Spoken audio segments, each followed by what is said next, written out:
Good morning and welcome to the Cloffice. I hope that you are well this morning. I woke up to a dream, and in it I was reminded on how it was a reminder of how important it is that we rise up and take authority over the enemy. And in that there's two parts. Number one, that we don't let the enemy keep hurting us, and number two, that we are not afraid because of what it says in 1 John 4:4. Greater is he who is in me than he who is in the world. God who is in us is so much greater than the enemy and than anything that can come against us. And I was reminded of Luke 6 verse 27 and onwards. It's all about loving your enemy and letting your fruit be love. It's such a great passage. Look it up. Luke 6:27.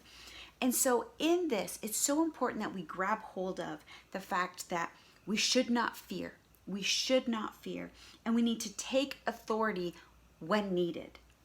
But also, this is really important because we need to take authority of the things when the enemy's coming against us. But here is a really important part.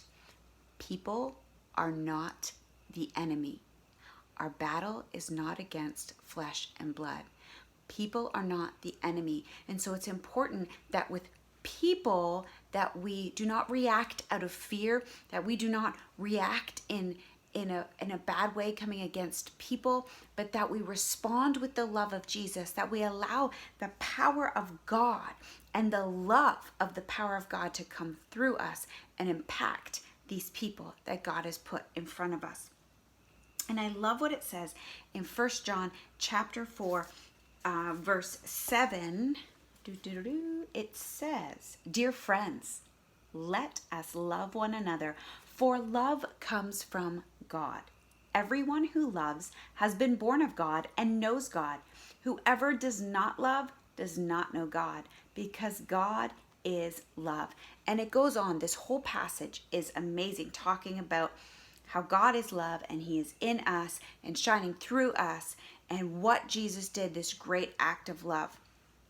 But I want to skip ahead to go ahead and read this on your own. 1 John chapter 4, 7 to the end of the passage. But I want to look at verse 18, and I brought up the Passion Translation. We're going to read it in the Passion today. It says, "Love never brings fear, for fear is always related to punishment. But love's perfection drives the fear of punishment far from our hearts. Whoever walks constantly afraid of punishment has not reached love's perfection." Our love for others is our grateful response to the love God first demonstrated to us. Anyone can say, "I love God," yet have hatred towards another believer. This makes him a phony, because if you don't love a brother or sister whom you see, how can you truly love God whom you can't see? For he has given us this command: whoever loves God must also demonstrate love to others. I want to encourage you to be so full of the love of God that there is no room for fear. Let your love, because perfect love, God is love, God is perfect love. And when he is in us, coming through us, that perfect love gets rid of all fear.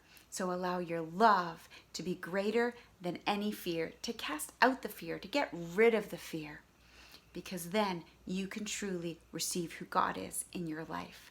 So on that, be full, receive the love of God and allow it to shine through you and impact the people around you. Have an amazing day, and God bless.